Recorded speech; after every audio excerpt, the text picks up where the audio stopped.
முதலமைச்சர் மு.க.ஸ்டாலின் ஊழலில் சேர்த்த கருப்பு பணத்தை வெள்ளையாக்குவதற்காகவே வெளிநாட்டு முதலீடு ஈர்ப்பு என்னும் பெயரில் வெளிநாடுகளுக்கு சென்று வருவதாக பாஜக மாநில தலைவர் அண்ணாமலை குற்றம் சாட்டியுள்ளார். என்னுடைய பிரச்சனை முதலமைச்சர் அவர்கள் கொண்டு வந்திருப்பதாக சொல்லியிருக்கக்கூடிய பணம் 3440 கோடி ரூபாய்.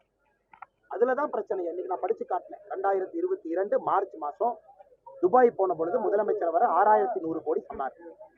6100 கோடி பணம் வரும். இன்னைக்கு சரியாக 2 ஆண்டுகள் ஆகுது. 6 ரூபாய் பணம் வரல. இன்ஃபேக்ட் நோபல் ஸ்டீல் 1000 கோடி ரூபாய் கொடுக்கும் என்று சொன்னார் முதலமைச்சர். இதே மாதிரி பிரஸ் மீட் வச்சு பேசினார் சென்னையில். நோபல் ஸ்டீல் நிறுவனத்தினுடைய அறக்கட்டளை அட்ரஸும் உதயநிதி ஸ்டாலின் அறக்கட்டளை அட்ரஸும் ஒரே அட்ரஸ். இதெல்லாம் பாரதிய ஜனதா கட்சி கண்டுபிடித்து மக்கள் மன்றத்தில் வைத்த பொழுது நம்ம எல்லோருக்கும் தெரியும், இவர்கள் பணம் கொண்டு வருவதற்காக போல கருப்பு பணத்தை வெள்ளையாக்கி கொண்டு வருவதற்காகத்தான் துபாய் பயணம்.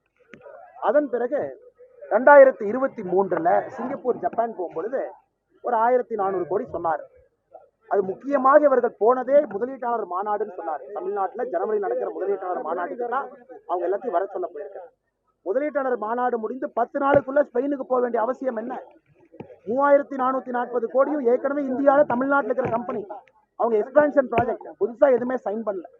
அதனால் முதலமைச்சர் அவர்கள் வெளிநாட்டு பயணம் என்று அவர் சொல்வது, அவர் சொல்லுகின்ற விஷயத்திற்கும் நடக்கிற விஷயத்திற்கும் எந்த விதமான பொருத்தமுமே இல்லை. இதிலே பல மர்மங்கள் இருக்கு.